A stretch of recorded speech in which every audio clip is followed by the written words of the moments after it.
Make us understand the Nissan story because, it's had headwind after headwind, challenges after challenges, right? And it's one challenge after the other, actually, so to speak. And so how you're looking at the story going forward, because in the midst of all this uncertainty as far as a clear business strategy is concerned, competitors like Toyota are getting ahead. Yeah, it's really one of the cases of the world shifting around it and it just not being very well positioned. Everyone knows that it was very early in the electric vehicle efforts with the Nissan Leaf over really like 15 years ago.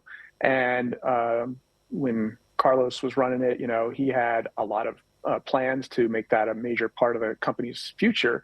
And it feels like Nissan has never really stepped into that role like they should have over the last decade plus, as the rest of the electric car revolution has kind of been happening. So they kind of got left behind on that. And they're also always kind of trying to play catch up with Honda and Toyota. And really, guys, it just feels like there's this contraction going on globally. Some of it being driven by economic factors like inflation, some of it being driven by China and their increasing market share globally. But Nissan's just never been quite at the Honda Toyota level, and they're the ones who are suffering the most in this contraction now. They're losing more share than the other two players who are probably normally seen as maybe a little more premier than Nissan from Japan. Okay, and then I suppose where to from here in your view, Karl, for the company, and what do you make of the chatter out there that perhaps there could be some more consolidation here, particularly in relation to Honda? You mentioned Carlos Ghosn. He actually gave an interview a few months ago where he said that tie-up in terms of EV technology between Honda and Nissan, in his view, is basically, he said, some sort of a quiet takeover, so to speak. Well, that may be true, and honestly, that might be the best thing that could happen to Nissan is a quiet takeover, because China has such an advantage when it comes to electric vehicles on cost and on production capacity and everything else.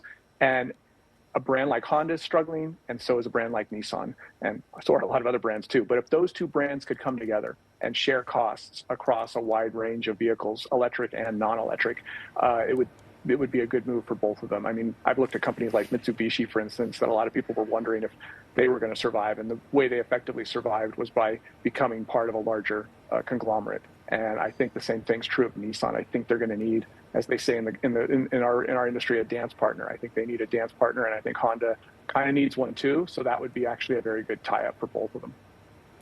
But I am wondering, though, what can potentially that sort of a tie-up, Honda buying shares into Nissan, what can Honda benefit given, some of the challenges Nissan is facing and the fact that, it's really lagging behind, in terms of many of its kind of models and technologies?